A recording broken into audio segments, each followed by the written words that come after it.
Welcome back to the Hornthrowers podcast. We're joined by Tribunal today. And yeah, we thought the best way, because I believe currently you only have two singles out. We've played you a couple of times on the radio, so some of our audience might be aware of you. But if you maybe kind of want to give us a bit of background on the band, how you started, and anyone that's maybe not listened to you, give them a kind of like brief overview of what to expect from your music. Sure, yeah. We're a gothic doom metal band. We're from Vancouver, Canada, so way out on the west coast of Canada. We make music that is slow, heavy, sad, very much in the vein of bands like Candlemass, My Dying Bride. We've got a record coming out, I guess, a week from today. That'll be Friday, January 20th. We're really excited about it. It's called The Weight of Remembrance. We're really proud that 20 Buck Spins, the label's putting it out. Yeah, they put out amazing stuff, in fairness. Anything I missed? We to give a bit of more background on our sound, we use a mix of clean and harsh vocals. I do the clean vocals, and Etienne does harsh vocals. We also feature cello and some keys in our sound, so that gives it a bit of kind of classical influenced edge to some parts of it. But I think that really blends in and amplifies the kind of gothic ambiance that we like to create around some really heavy riffs. No, for sure, it definitely makes for more interesting listening, and kind of a lot of bands lately, the ones that I've kind of been more attracted to have definitely been adding things like, violin, cello, etc. And it does give a more round sound than just the kind of guitar, bass, drums kind of combo that it kind of saturates a lot of like heavier music. Yeah, I mean, I'm never gonna complain about the a classic setup, but it's been really fun to play with those extra textures and the extra kind of drama that we're able to add with that. Absolutely. Yes. So I know it's just the two of you that write it and then you play live as well. Was it always intended to be something live, or was it a studio project, or what was the story behind that? I think it was always intended to be a live band. We're both very enthusiastic about live performances. We both, really enjoy going to shows, but we really enjoy playing. And I think it was initially envisioned as like a proper, more standard four-piece band. And when we initially formed, we had picked up a drummer and a guitarist relatively early on. Mm-hmm. But then as we started to make the shift towards actually recording the record and making the album happen, that was right around the start of the pandemic, and those members ended up leaving for varying reasons. And so, like, when we produced the record, that ended up happening. It's just the two of us. Oh, yeah. I'm sorry. It started off with the two of us. So the earliest songs that we wrote, and when we started forming our sound, that was done just between the two of us. And throughout our time as a more traditional four-piece band during the earlier iteration, we still remained the writers for the project and the creative leads. So when our lineup ended up changing and it ended up going back to just the two of us, it ended up feeling, it felt very natural, and it wasn't a big shift for us. So yeah, for the time being, we've decided to just keep it as the two of us, kind of as it started. What was I going to say? So I know obviously you're wearing a Swallow the Sun shirt. They're amazing.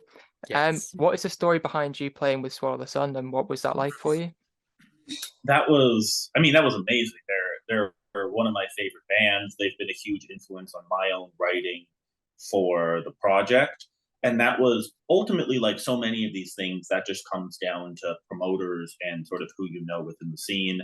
And we've become, relatively in with the Invisible Orange promotional company in Vancouver. They saw our second show ever right before the pandemic. They quite liked it. I think there's a lot of doom metal that maybe has more of the sludgier or more desert textures in Vancouver, but not a lot of doom metal that has that sort of more gothic, epic sound. And they were really interested in that. So they yeah, they just started working with us, trying to get us shows. And then when Swallow the Sun rebooked their tour after the pandemic, they offered us to open, and we were obviously extremely excited about that. Mhm. And that was a wonderful experience. Yeah, it was an amazing show, and we played with Swallow the Sun and Wilderun, and getting some kind words from both of those bands certainly really meant a lot to us as relatively a very young band. And it's been really valuable to us for the people like our promoters and now our label who've taken a chance on a very completely unknown band, but it's we've had some really amazing support. Yeah, I think I'm very drawn to like the more atmospheric-y sort of doom. Like I know it's not really doom, it's more probably really like Opeth and those sort of like the more spooky stuff, because I know I like a lot of like goth music as well. And we play in like an ambient black metal band as well. Well, try. Yeah. But do you think, I know I was really drawn to the album cover when I saw, because we follow 20 Buck Spin and all that, and I saw that, I was like, oh, that's really cool. Do you think, with obviously you said you're really into like swords and stuff like that, do you think that ties well in with the whole aesthetic of the music, and does that feed in for you? Yeah, I mean, I also listen to a lot of goth bands. I was before I got into metal as a teenager, I was like very full on teen goth. And so I think that a lot of that kind of aesthetic has been has been in my head for a long time. And yeah, I've always been drawn to kind of the like darker kind of like classical type imagery, and I really love the style of painting, like these like Dutch vanitas and like memento mori type paintings, which are these still lives. Yeah, they feature these really high contrast, dark backgrounds, and a lot of symbolism around mortality and it came out of like the Romantic movement, didn't it? And that kind of it's the remember you will die kind of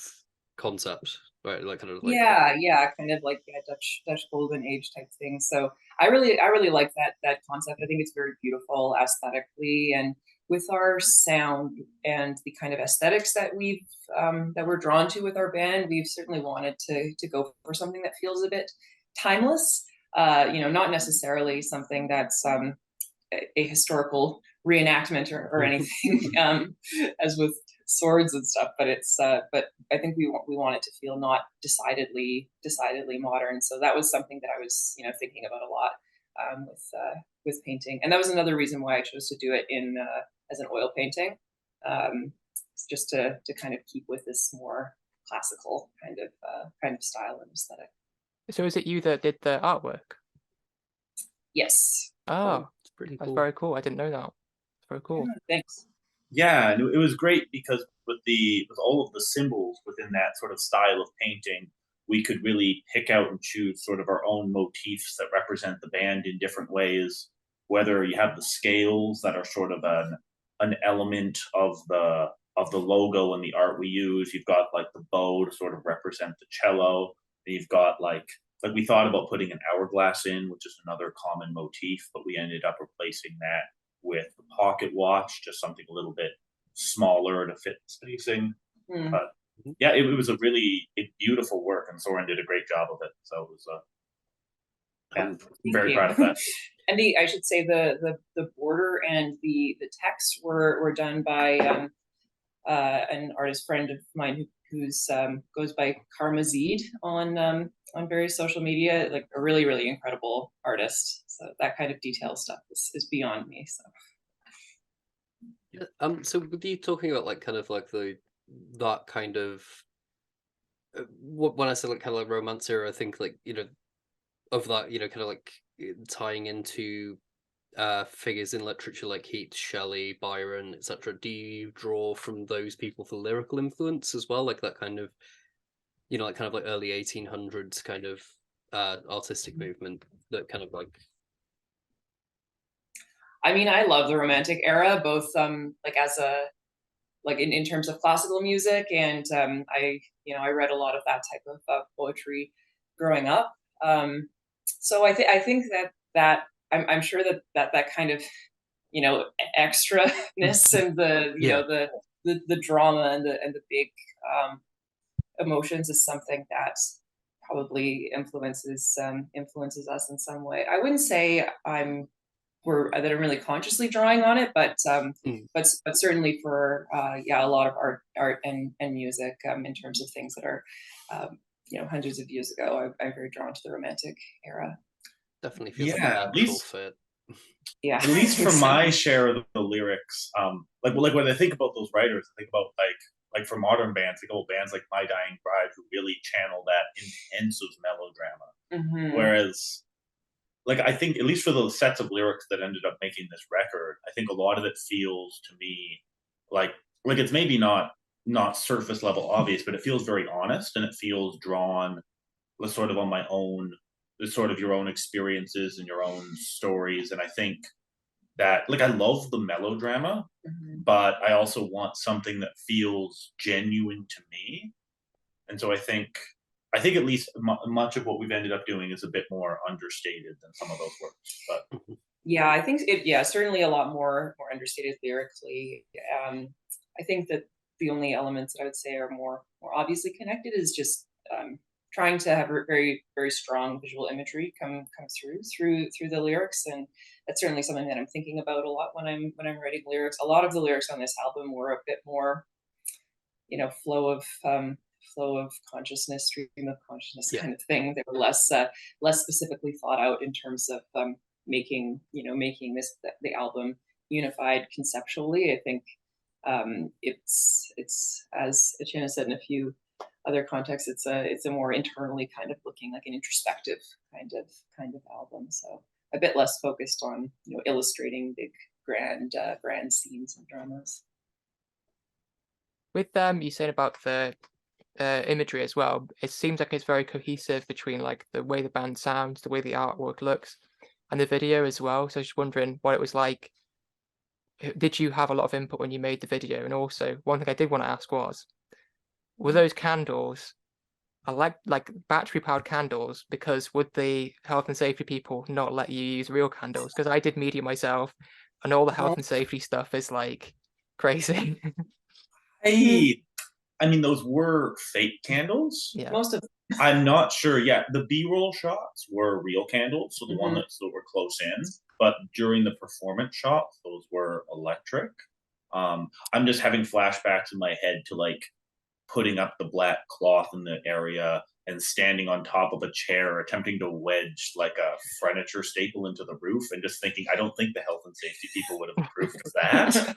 But also, when we were I'm really glad to hear you say that everything feels aesthetically cohesive, because that's something that's very important to both of us. Like, I think we're both really visual people, and we both really like it when a band puts in the effort to have everything feel cohesive, and so you can feel really immersed in the whole experience. And so I'm glad to hear that came through. So we did have a lot of input in the video, and we were making the sets ourselves out of fabric and hanging it from the walls. And I did light my hair on fire when we were filming B-roll. So we decided it wasn't maybe the best to use it during the performance shots. And that was a word of wisdom from our videographer, who felt more comfortable. His health and safety Yeah. for a reason. Like, yeah. we had a great director, but I think part of being a great director for a project like this was really reading into our own vision and our own idea for the project and our own visual language, because I think we really have tried to build a whole set of visuals around the band, whether it's certain symbols, certain colors, color palettes, just like a complete package where everything ties in together. So glad that came across. Yeah, I really appreciate that, because I like it. You buy, like, I think that's why vinyls come through a lot recently as well, because it's like you get the physical thing, it's got like a whole aesthetic to it, and actually appreciate the artwork in that aspect ratio as well, as opposed to like like with CDs and stuff like it wasn't as much of an experience of getting the record home, opening it up, and I'm looking at 5 vinyls that I have displayed on shelves up above me, and from the same band. And I love seeing it all in a series. And I associate albums very strongly with the art around them. I find, and that kind of art informs the experience of listening to it. So yeah, I think that's we wanted something that would fit that. And I think we've done that. Yeah, so. I'm very excited to have our vinyl arrive. We've seen on the internet that some people in the States who ordered it already have their discs in, but we don't have our copies yet. So that would be an amazing experience to get to see that and hold that. Yeah, I cannot wait for the experience of physically holding it, because as you said, it's a really different experience having the larger art. And we've had some really great work that was done on the layout by folks associated with the label. So I think it's going to look really beautiful. And some of the variants are really stunning. There's this kind of translucent purpley one that looks very, very mystical, and then this other kind of, I think they call it like bone or something. It's kind of like a goldish. Yeah. Oh god, my bank account's screaming already. Yeah, but it's great. They're not just color variants for the sake of color variants, but those are all like our band's aesthetic colors, key colors, the black, the purple, the gold. So it's, again, tying into a complete package rather than just trying to target collectors who want every variant. So we love it. It is like an experience when you get like a package like that, where you can tell that I think like care was taken in the construction of like every kind of like facet of the product that you receive at the end of it.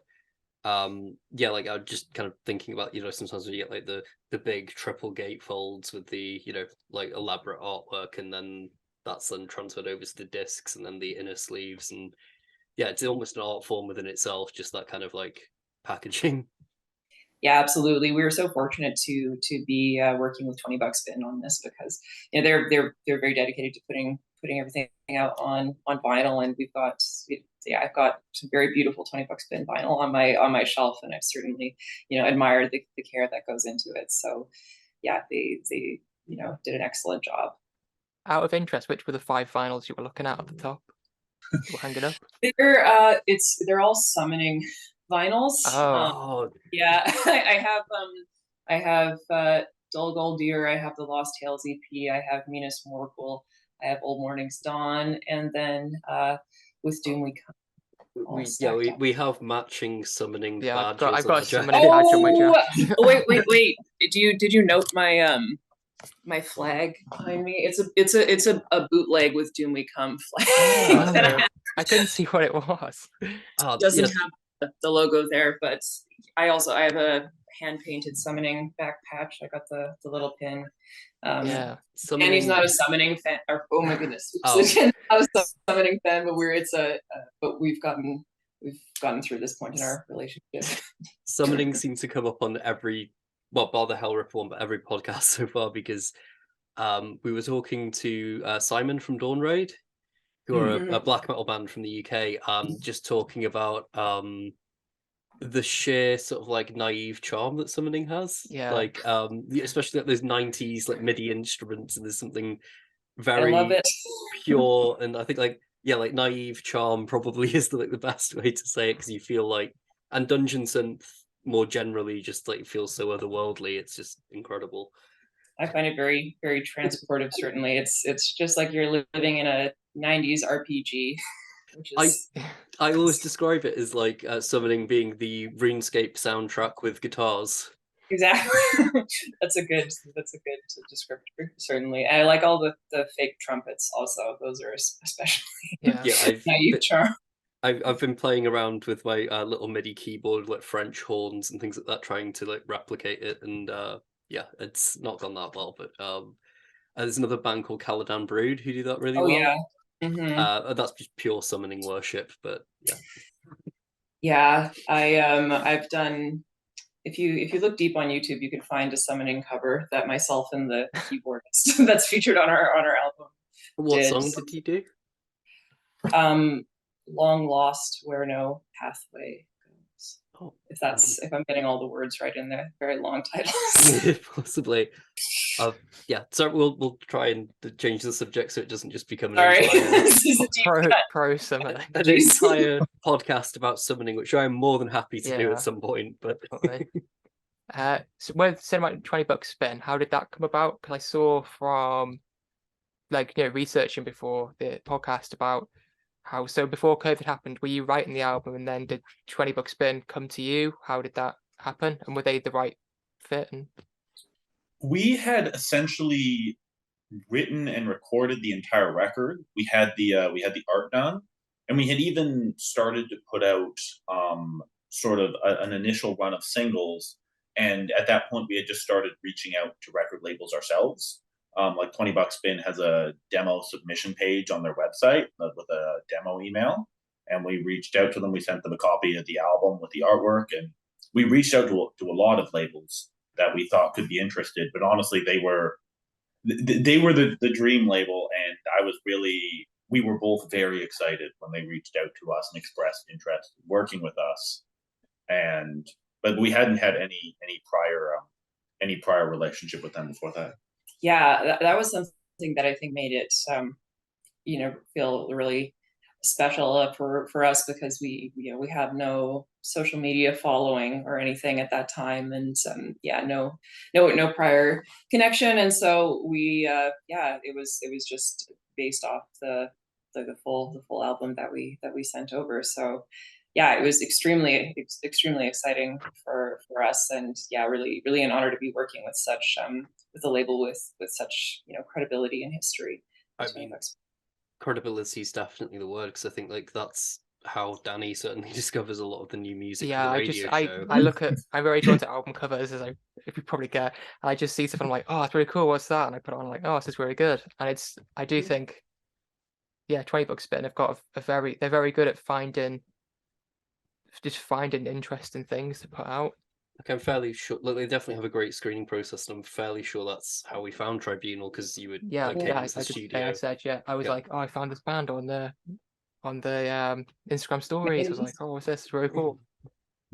And we played you, we're like, oh yeah, this is really cool. Let's reach out, see if Oh, thanks. Yeah, I think something that we thought could be a really, what would make $20 Spin a great partnership is that they're not a really genre specific label.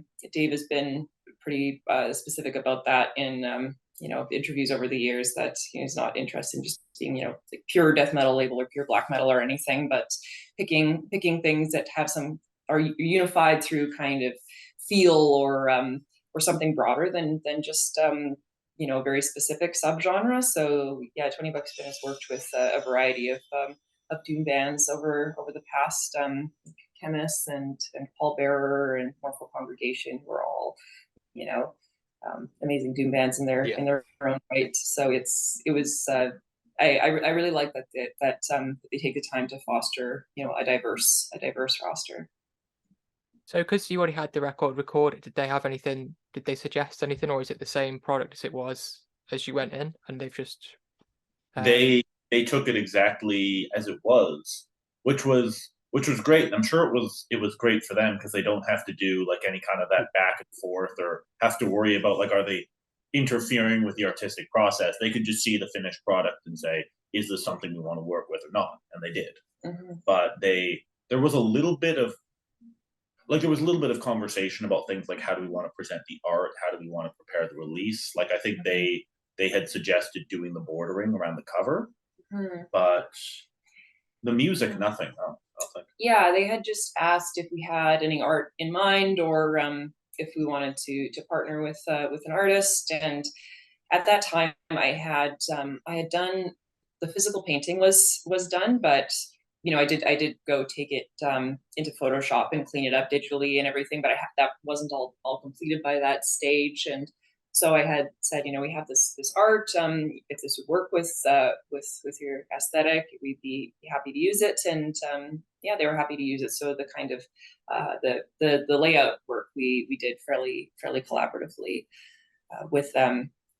But I feel like we did approach this record in I don't know if it's a risky way, but we created the entire album before we had any kind of label partnership. We didn't end up doing any EPs or demos before we decided to go in with a full album. These songs have been around for quite a while. Etienne and I started jamming together in 2018, so some of these songs are quite well aged by the time it will be released next week. But we ended up feeling like we had the components for a full record, and the songs felt cohesive, so we decided why not, and just create the full album. Awesome. I say, what have I got else to say? So with obviously the picks that you've picked for the show, how do they influence you? And do you want to maybe go through the picks and just sort of talk about them? Sure. Yeah. For the ones that I highlighted, that My Dying Bride song, and My Father Left Forever, I absolutely love that song. I know Soren sometimes has a bit of a chuckle with my tendency to listen to classic bands and really like their most recent releases rather than in sometimes overlooking their classics. But that was like right around the time I first got into doom metal. Like one of the things that started getting me into it was that I had a chance to see My Dying Bride at a festival when they were touring that record, and I remember them playing that song. And I remember, like at the time, I hadn't really been listening to much doom metal, and I remember that really sticking with me and thinking like, oh, I got to go check this record out. I gotta find out what's going on here because this is just so beautiful and it's something else. So that song's been a huge influence on me and on both of us. Like when we were shooting our promo shots for the record, like we were playing that record in the background. I remember that.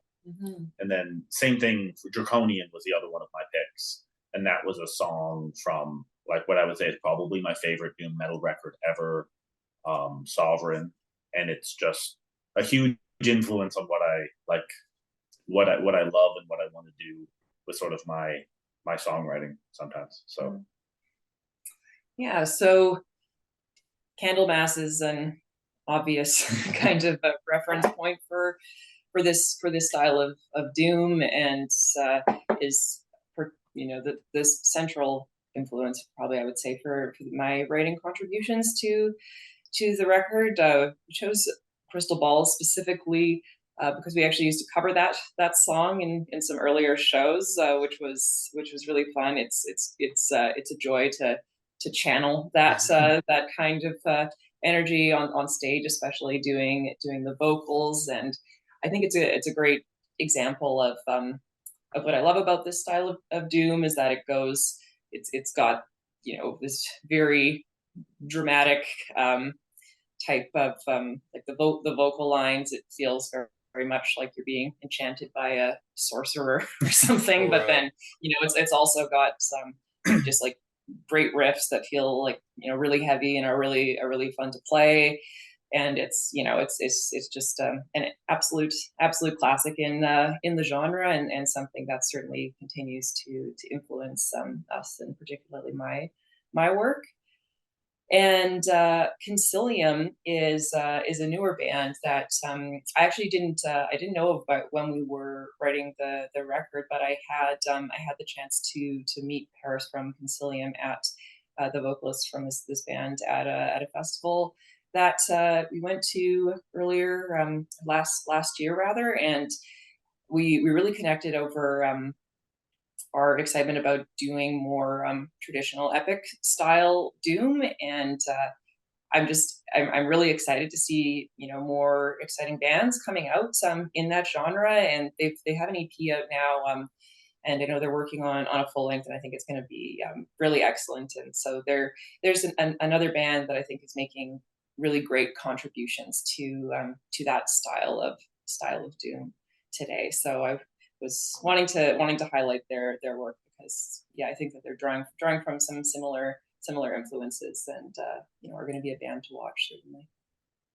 So yeah, I thought they were really interesting picks. I did. Well done for not going for the obvious pun with Candlemas and saying that it feels like you're being bewitched. Yeah, trying to source hold. I don't know. Yeah, I was going to say, because we spoke to Harrowper last time. Obviously, that is a studio project he's then taken on the road. Are you planning on taking this on the road, and how do you find it going between, obviously, when you're writing it in the studio and you have a lot of creative input, you can say, oh, I'll add this, and this. Will you then find it harder to play it live because there's a lot of layers going on with it? Yeah, we're very excited to take this project out live. We've got a couple dates in British Columbia, but we're hoping to travel a little bit further out soon when we can. It definitely, approaching our sound can be a bit of a challenge. We're relatively committed to not using backing tracks live and just trying to perform what we can with what we have. But on the flip side of that, we also understand that we're not committed to sounding the exact same live as we do on record, where that's almost like a separate experience for people to have. And we do have a lineup that is equipped with the tools to make a fairly complicated sound. Like both of us do vocals live. We've got myself and another guitarist. We've got a keyboardist. Soren switches back and forth between bass and cello. So, but it is a lot going on. And certainly when we're even doing something as simple as planning the logistics for a relatively short tour and how are we going to move all of these people and instruments, it is a challenge, but I think it'll be one that we'll evolve through as we figure out how to make it work. I mean, Yeah, and sorry, go ahead. No, you're the interviewee. It's certainly something that we think about when we're writing, making sure that this is something that we can at least approximate live. You know, when we're writing a cello part, looking at, okay, what's the proximity from the cello part to the next vocal line? Will I have time to, get off my cello, like put my bow down, swing my bass back up, and like walk the foot over to the mic stand? And there's certainly a few differences that we make in the live arrangement. It's been really excellent having a keyboardist, because we've sometimes we'll swap a cello melody if there's a cello melody going underneath a vocal that I'm doing. I haven't figured out singing and playing cello at the same time yet, so that's a limitation. But we can have our keyboardist do the melody that the cello would otherwise be playing, so that melody doesn't get lost. And in the spots where I'm swapping over to cello, obviously there's no bass playing, but we can have the keys be playing at a lower register, so that that's the lower end of our sound doesn't get lost. But we recorded the album ourselves completely, so I think that we have a very real sense of all of the layers, and we were putting it all together. I don't know if it'd be easier to do that, to get lost if you're directing somebody else to be piling it all on top of each other. But yeah, we're certainly very aware of what it takes to play all of those parts. So we try not to get too ahead of ourselves. I'm endlessly impressed by sort of multi-instrumentalists who perform live. Just like off the top of my head, people like Geddy Lee, for example, who would play bass, sing, play keyboards, and also activate like organ pedals with his feet whilst he was doing all of this. Yeah, I grew up listening to a lot of Rush, and so maybe this is I felt that in my head. I'm not quite at Canadian the heritage. the key, like the organ pedals yet. But you got to learn to play cello with your feet. Yeah, that's the working on that. So is it a sense of them just recreating the atmosphere of the album instead of playing it like exactly the same, identical then? Yeah, I think it's about doing ultimately what we can and asking like what'll sound the best. And if you've got 3 layers of guitar, like you've got a lead, you've got a harmony, you've got a rhythm, asking like what do we need and what can we do away with, and also thinking about it's a fundamentally different experience. Like live, I think your mix is going to be a lot less precise. You've got a lot higher risk of muddiness, and I think that bands can sometimes trap themselves into thinking that they want every layer in there live. And if you can place every layer exactly where you want to on a record, it sounds amazing and huge. But if you're live and you're working with a much more challenging mixing situation, you're just not going to hear anything oftentimes. So yeah, I think it is ultimately for the best that things get pared down a little bit live. You know, like on the record, we might have 5 different cello tracks playing at different spots. But if we had a backing track with a bunch of those playing live, they're very high risk of getting muddy, and we want to maintain the space for there to be a bit of natural fluctuation in tempo as we play live, so you can feed off the energy of the set. And certainly with our sound, it was quite a challenge with mixing the record to make sure that every instrument had its chance to shine in the appropriate spots. And because there are a lot of layers that are competing for frequencies, and it's already enough of a challenge to get the sound functional when we're playing live. So I think adding backing tracks into that we would need to have our own sound person touring with us. I think would be quite a challenge. No, that was like a really interesting thing to explore, like how studio experience is very much like that's part of the creative process, and using everything to your advantage to kind of, like, I know that, not to get back onto Rush again, but like I'm obsessed with Rush. I'm happy to talk about Rush all day. We can have a Rush summoning podcast. Yeah, I mean, like, favorite bands. Yes. for my that they are 2 of my favorite bands as well. I actually used to get roasted because apparently when I was much skinnier, I looked like Geddy Lee because of the size of my nose and long hair, etc. But need the glasses. Yeah, definitely. But one thing that they said in documentaries, etc., is that they would intentionally create songs that they didn't think that they could produce live, and it wasn't until like the 2000s that they even attempted to play things like Witch Hunt live and whatnot, and it's using that studio as that kind of like blank canvas that you can do anything in and not expect to replicate everything perfectly live, because they're almost 2 entirely different sort of like I don't want to use the word product because that sounds like it's kind of like demeaning it, but like the 2 different things that you're trying to bring to people, like 2 different experiences.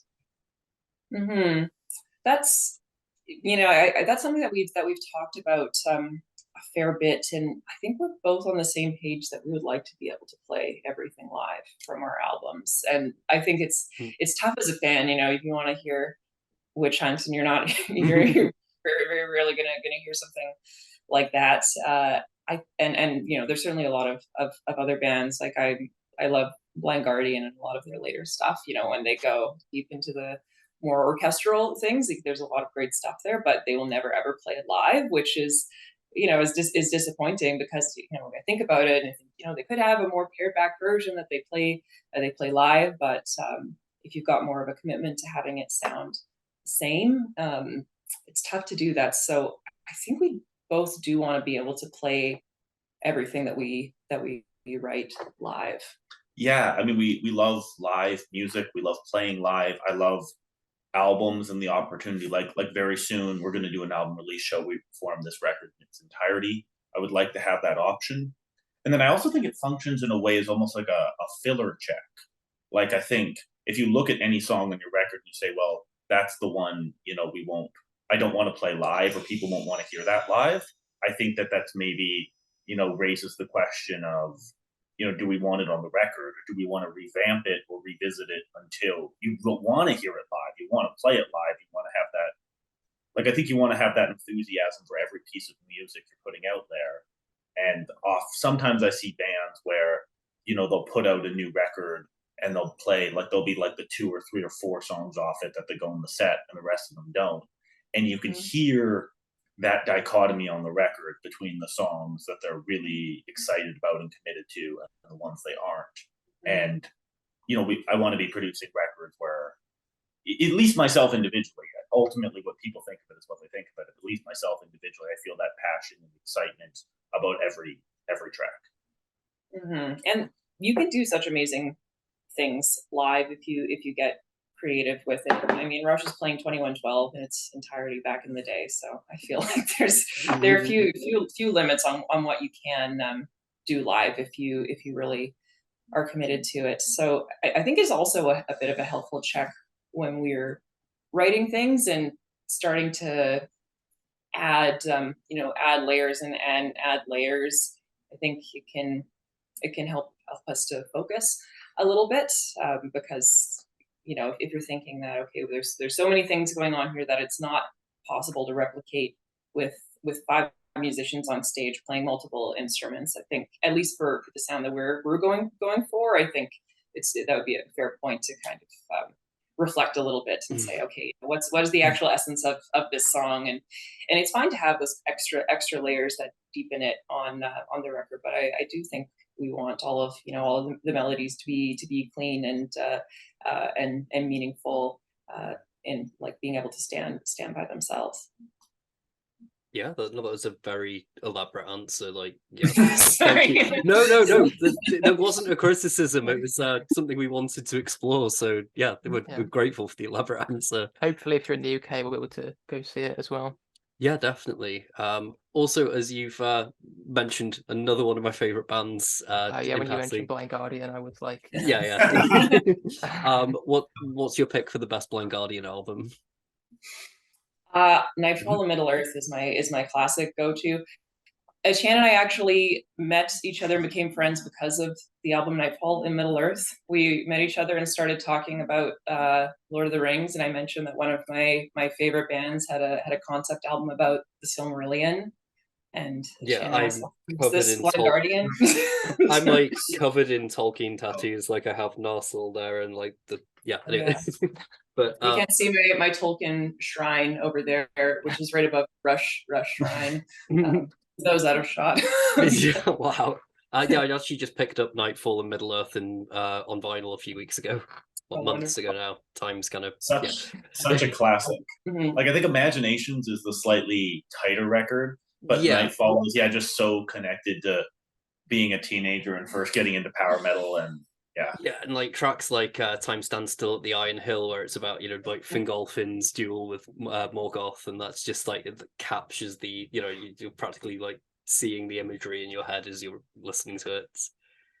Yeah, I read the Silmarillion after I got into Nightfall and Middle Earth, and it was such a great experience reading through the Silmarillion and getting I was like, oh, I see, I understand this narrative. Also reading a lot of summoning lyrics. Yes, of course. This is where that comes from.